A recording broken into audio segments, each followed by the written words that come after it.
رہے ہیں ٹھیک ہے، یہ ہے ایمان۔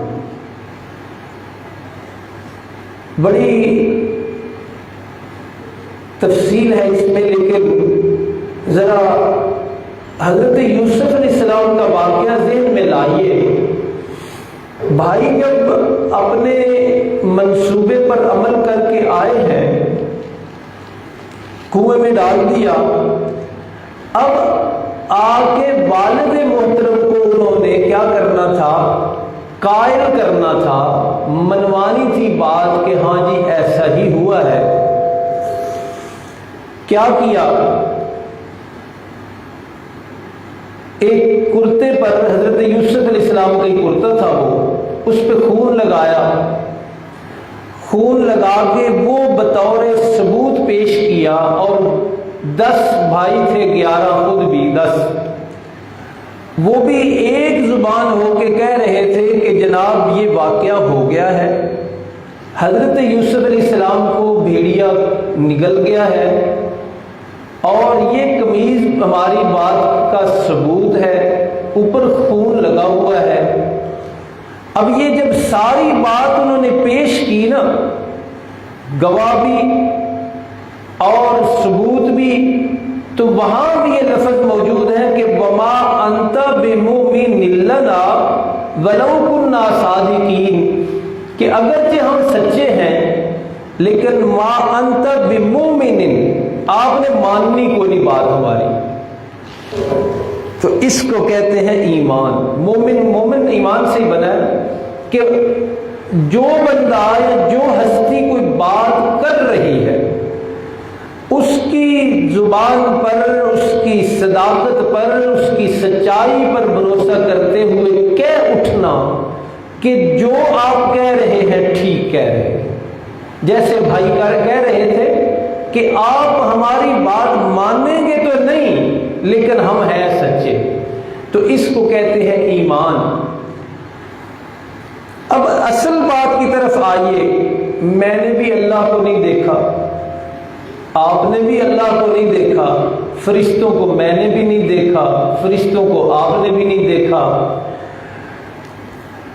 قرآن حکیم آسمان سے اترتا ہوا اپنی آنکھوں سے میں نے بھی نہیں دیکھا، آپ نے بھی نہیں دیکھا، لیکن جس ہستی نے کہا ہے کہ اللہ ہے، جس ذات والا صفات نے کہا کہ فرشتے ہیں، جس ذات نے کہا کہ جنت دوزخ ہے، قیامت ہے، دوبارہ جی اٹھنا ہے، تو اس ذات والا صفات اور ذات بابرکات کی زبان حق ترجمان پر بھروسہ اور اعتماد کرتے ہوئے ہم نے مان رکھا ہے کہ اللہ ایک ہے اور ہے بھی، اور جنت بھی ہے، دوزخ بھی ہے، یہ کتاب آسمان سے اتری ہے، فرشتے ہیں، اور اللہ رب العالمین نے قیامت کا دن ایک رکھا ہوا ہے جو سراسر انصاف کا دن ہے، اور ساری انسانیت نے مرنے کے بعد دوبارہ زندہ ہونا ہے۔ یہ ہم نے آپ کی زبان پر اعتماد کرتے ہوئے باتیں مان رکھی ہیں، اس کو کہتے ہیں ایمان۔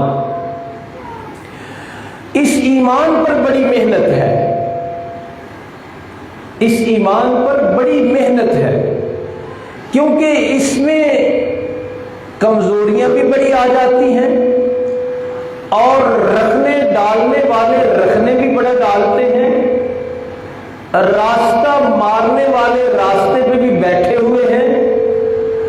اس لیے اللہ رب العالمین نے اپنے سارے نبیوں کو یہ ایمان بنانے کے لیے بھیجا دنیا میں، اور اس کو آپ اگلی گفتگو کے لیے عقیدہ کہہ لیں۔ عقیدہ کا مطلب بھی یہ ہوتا ہے، عقد کہتے ہیں گرہ لگانے کو، گرہ لگانا۔ تو عقیدے کا مطلب بھی یہ ہے کہ دل میں ایک بات کو پختہ طور پہ سمجھ لینا کہ یہ ایسے ہی ہے، یہی ایمان ہے، یہی عقیدہ ہے۔ تو پہلے سارے نبی اسی عقیدہ پہ محنت فرماتے رہے، یہی عقیدہ بنانے کے لیے اللہ کے پاک پیغمبر صلی اللہ علیہ وسلم تشریف لائے، جو میرے دوست مواحد ہیں، اشاعت سے منسلک ہیں، درس قرآن سنتے رہتے ہیں، اپنے علماء کے بیانات سنتے رہتے ہیں، ان کے لیے تو یہ باتیں سمجھنی بھی آسان ہیں اور نئی بھی نہیں ہیں۔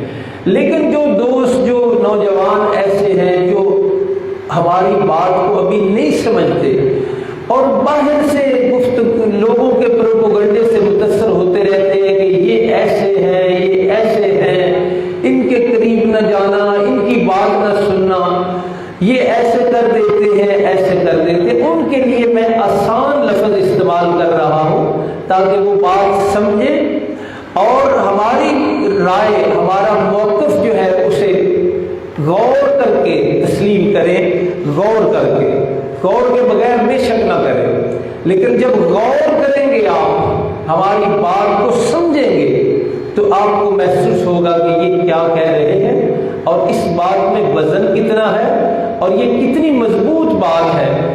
تو کہنا میں یہ چاہتا ہوں کہ یہ جو عقیدہ ہے نا، یہ جو ایمان ہے، سارے نبی اسی پہ محنت کرتے رہے ہیں اور اس کو اسی طرح رکھنا آج بھی ضروری ہے جس طرح نبی بتا کے گئے ہیں۔ اللہ کے پاک پیغمبر جس طرح بتا کے گئے ہیں کہ اس طرح عقیدہ رکھنا ہے، اس طرح سوچ رکھنی ہے، اسی طرح عقیدہ رکھنا، اسی طرح سوچ رکھنا نجات کے لیے بڑا ضروری ہے۔ ایمان میں خلل، ایمان میں شک، یہ سراسر تباہی ہے، اور اسی کو دوسرے لفظوں میں کہ عقیدہ خراب ہوگا، عقیدے میں اگر خلل ہوگا، عقیدے میں اگر شک ہوگا تو پھر بھی نری تباہی، سراسر تباہی ہے۔ تو ہم بھی ارد گرد جب آپ سنیں گے ہمارے بارے میں، جو نئے ذہن ہیں، میں ان سے مخاطب ہوں، تو لوگ بڑے بڑے فتوے آپ کو سنائیں گے، بڑی بڑی باتیں سنائیں گے کہ یہ ایسے ہے، یہ ایسے ہے۔ تو اس میں اب وقت دوسری طرف نہ بات چلی جائے، لیکن ایک بات ذہن میں رکھیں، جو باتیں ہماری مسجد ہو جائے یا نور توحید کی مسجد ہو جائے، یہ جو اپنے علاقے کی دو مسجدیں ہیں بڑی بڑی، ان کی میں بات کر، ان علماء کے بارے میں یا ان علماء سے وابستہ جو نمازی حضرات ہیں ان کے بارے میں جو باتیں آپ ادھر ادھر سے سنتے ہیں، جب آپ اسلام کی تاریخ اٹھا کے دیکھیں گے اور خود قرآن اٹھا کے آپ دیکھیں گے تو یہی باتیں آپ کو نظر آئے گی کہ پیغمبروں کو بھی اس وقت ان لوگوں نے کہی تھی۔ مثلا ایک بات بڑی ذوق و شوق سے اور زور و شور سے کی جاتی ہے کہ یہ گستاخ ہے، یہ گستاخ ہے۔ اب اس لفظ سے ہر مسلمان کا دل جو ہے وہ تڑپ اٹھتا ہے کہ اچھا یہ گستاخ ہے، تو وہ پھر دور دور رہنے لگتا ہے۔ اور یہ ایک حربہ ہے، یہ باطل کا ایک حربہ ہے کہ وہ اہل حق کو گستاخ کہہ کر لوگوں کو ان سے دور کرتے ہیں۔ اور یہی باتیں آپ پیغمبروں کے واقعات قرآن میں پڑھیں تو پیغمبروں سے بھی کہیں گے، پیغمبروں سے بھی کہیں گے، اور ان سے بھی کہا گیا کہ دیکھو جی یہ ہمارے معبودوں کے خلاف بات کرتے ہیں نا، تو ان کو ہمارے معبودوں نے یہ کر دیا، ہمارے معبودوں نے ان کو یہ کر دیا۔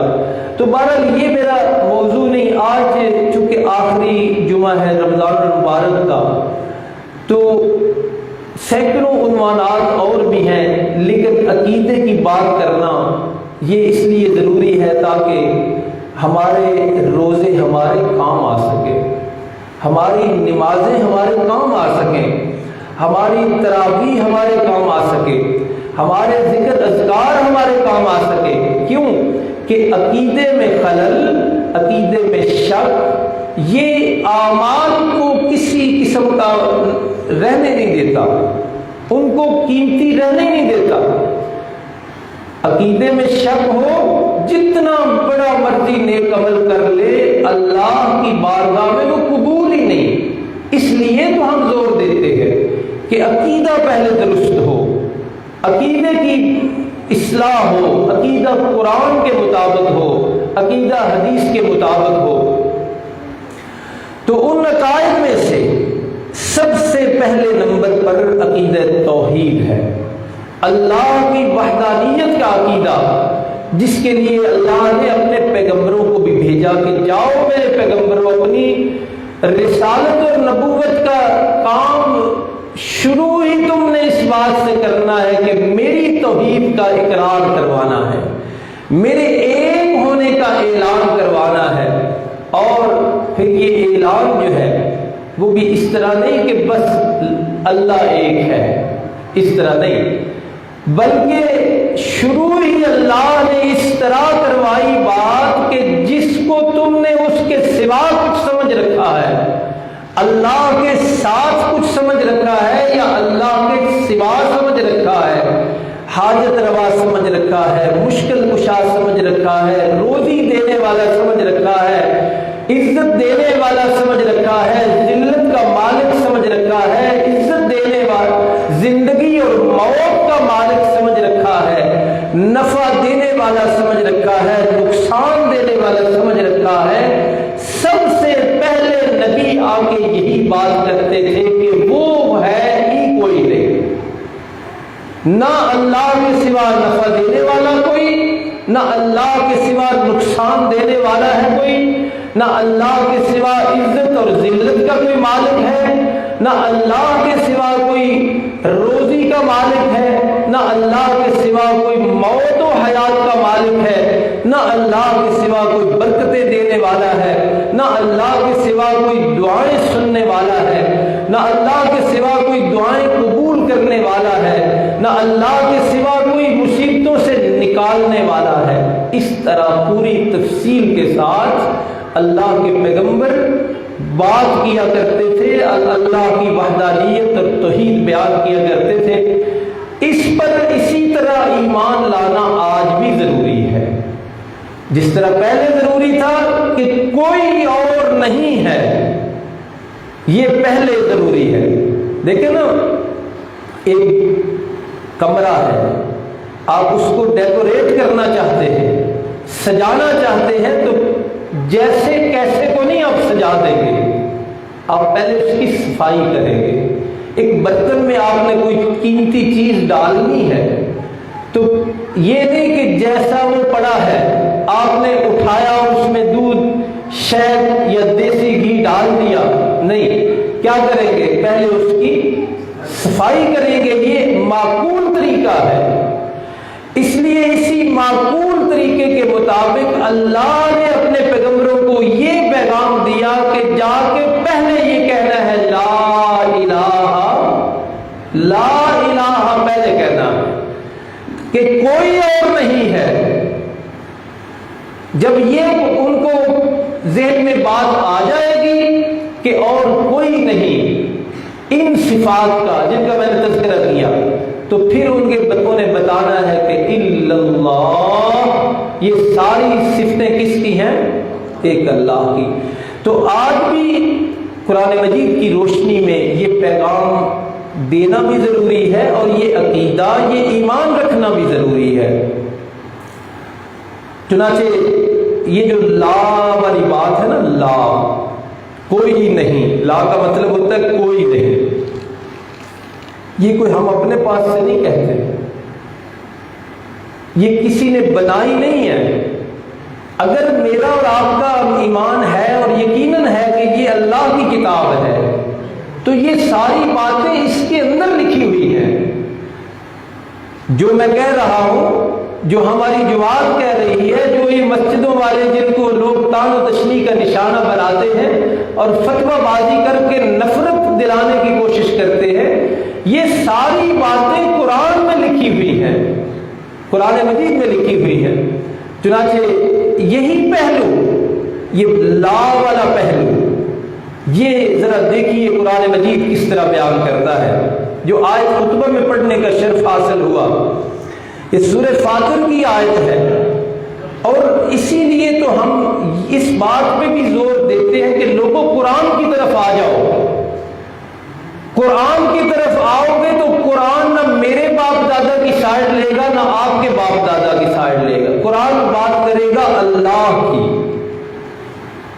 تو اس لیے اس بات پہ بھی ہمارا زور ہے کہ اے امت محمدیہ، فرقہ واریت سے بچنا چاہتے ہو تو قرآن کو تھام لو، واعتصموا بحبل اللہ جمیعا ولا تفرقوا۔ قرآن خود کہتا ہے کہ اللہ کی رسی کو، قرآن کو مضبوطی سے تھام لو۔